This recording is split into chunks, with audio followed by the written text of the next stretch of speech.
Balang araw, tatahimik ang bahay ninyo dahil wala na ang nanay mo. Minsan hindi mo agad napapansin kung gaano kahalaga ang nanay mo. Kasi nandyan lang naman siya palagi. Siya yung laging nag-aalala.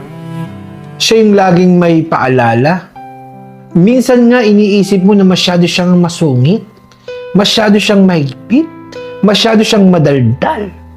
Paulit-ulit na lang ang sinasabi. Pero balang araw, kapag wala na ang boses na yon sa bahay ninyo, doon mo marirealize kung gaano kahalaga ang presensya niya. Mamimiss mo yung simpleng tono niya. Kumain ka na ba? Umuwi ka ng maaga? Mag-ingat ka. Yung mga sermon na dati na naiinis kang pakinggan, doon mo rin marirealize na yun pala ang paraan niya para iparamdam na mahal ka niya.